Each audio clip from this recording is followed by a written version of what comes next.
Question, ça dit ceci. Hébreux 1, verset 1 à 4 dit le Fils est l'empreinte du Père. Donc, est-ce qu'il n'est pas le Père entièrement? Ça veut dire juste qu'il est l'image du Père. Il est le Père entièrement, mais on ne peut pas voir le Père et le Fils est le reflet du Père. Ou est la chair du Père. Ok. Prochaine question. Paul dit, gloire soit rendue à Dieu qui est Père de notre Seigneur Jésus. On voit ça dans plusieurs endroits. Oui, oui. Et comment est-ce que...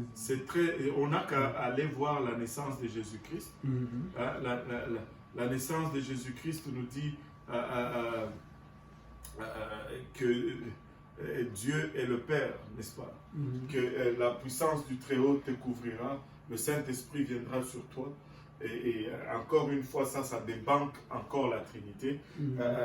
Dieu est le Père de cette chair. Il est celui qui a engendré cette chair.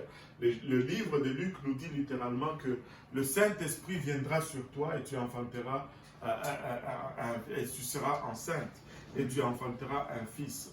Mais le Saint-Esprit, c'est Dieu. Maintenant, quand on fait référence au Fils, est-ce que c'est l'Esprit de Jésus qui est né ou c'est la chair de Jésus qui est née? C'est la chair qui est née. Mais l'Esprit est le Père de cette chair. Et c'est pourquoi, quand Paul dit cela, il n'y a aucune confusion. Prochaine question. Il reste 3 questions. La chair de Jésus n'est-elle pas déjà éternelle? Parce qu'on dit, il est monté au ciel étant glorifié. Est-ce qu'elle n'était pas déjà éternelle ou... Pardon? La chair de Jésus, est-ce qu'elle... Je n'ai pas bien suivi. Oui, est-ce qu'elle était déjà éternelle ou... Non, la chair de Jésus-Christ, c'est parce que... Ouais, c'est très simple à répondre à cela. Toute chair est éternelle. Allô? Amen. C'est l'esprit qui est éternel, non? Pas la chair. Nous allons avoir une chair glorifiée. Ah non, mais pas cette chair. Pas cette chair-là. Ok. Mais Jésus est passé par le même processus. Et regardez, quand Jésus est ressuscité, la Bible nous dit qu'il était de chair et d'esprit. Pas de sang, de chair et d'esprit. Mais non, il est ressuscité, il est chair. Sa chair, oui, elle est glorifiée maintenant. Elle est devenue éternelle, mais ça reste que c'est quand même une chair. Maintenant, oui, pour le moment, et la chair, parce que je pense que j'ai vu cette question sur le chat, la chair est éternelle, mais il ne faut pas confondre la chair et le rôle de fils. Le rôle n'est pas éternel. Le rôle a commencé, le rôle va finir, mais la chair est éternelle. Mais encore là, il ne faut pas confondre l'éternité de la chair avec l'éternité de l'esprit. Dieu est le seul à avoir une éternité infinie dans les deux sens. C'est-à-dire, il n'a jamais commencé, mais il ne va jamais finir. Mais nous sommes des êtres éternels aussi. Mais nous n'avons pas la même éternité que Dieu. C'est un peu dans le même sens que la sanctification. Nous sommes saints, mais nous n'avons pas la même sainteté que Dieu. Dieu n'a jamais connu le péché. Même au jour où nous allons atteindre finalement l'image que Dieu veut nous transformer, que nous allons avoir le corps glorifié. Néanmoins, nos corps ont connu quand même le péché dans le passé.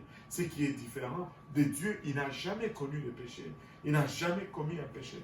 Donc, même sa sainteté est différente. Notre éternité est unidirectionnelle.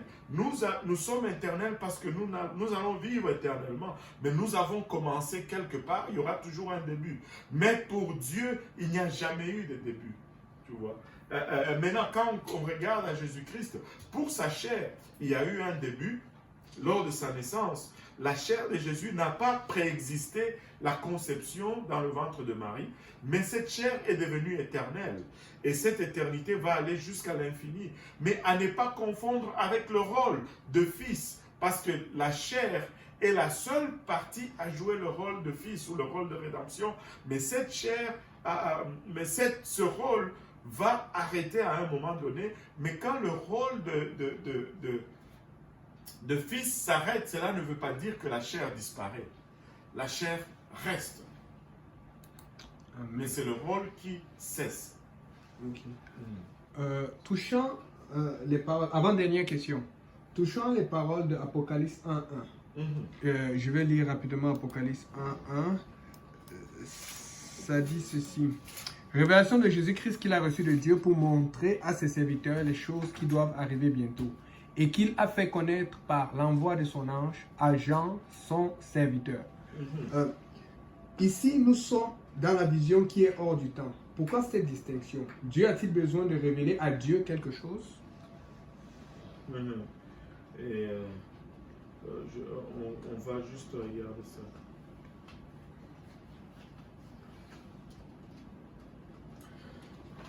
C'est mal, c'est juste que les pronoms sont mal placés dans la compréhension quand on donne cette compréhension. La compréhension est celle-ci, et c'est un problème de virgule et de traduction encore une fois. Révélation de Jésus-Christ. Premièrement, je tiens à dire ceci. C'est qui a écrit ça, l'épître? Qui a écrit Apocalypse? Ouais. Jean. Jean. Ok? Maintenant, qui est en train de recevoir la révélation? Jean. Non, non. Jean reçoit la révélation. Ce n'est pas Jésus qui reçoit la révélation. C'est juste la phraséologie, comment c'est écrit. Je vais la lire dans Osterval. Ça dit ceci. Révélation de Jésus-Christ qu'il a reçu de Dieu. Qu'il a reçu. Qui a reçu? Il ici, ce n'est pas Jésus. Il ici, c'est Jean qui a reçu la révélation. Il l'a reçu de Dieu. Dieu lui montre finalement qui est Jésus-Christ. Souvenez-vous que jusque-là, tu sais, même pour les apôtres, anyway, je vais reculer un peu. Jean était l'apôtre qui était le plus proche de Jésus. Amen. Et Jean écrit le livre d'Apocalypse alors qu'il est sur l'île de Patmos comme prisonnier. Et pendant qu'il écrit ce livre, même avant d'écrire l'évangile de Jean, selon la plupart des théologiens. Amen. Mais c'est quand il est sur cette île qu'il reçoit la pleine révélation de la divinité de Jésus-Christ. C'est pourquoi quand tu vois maintenant l'évangile de Jean, c'est l'évangile qui relève la plénitude vraiment de la divinité de Jésus-Christ. Et il dit, révélation de Jésus-Christ Jean a reçu de la part de Dieu pour montrer à ses serviteurs les choses qui doivent arriver bientôt et qu'il a fait connaître par l'envoi de son ange à Jean son serviteur. Ce n'est pas Jésus qui reçoit la révélation de qui est Jésus-Christ ou Jésus qui reçoit la révélation de qui est Dieu. C'est Jean qui reçoit la révélation de qui est Jésus-Christ.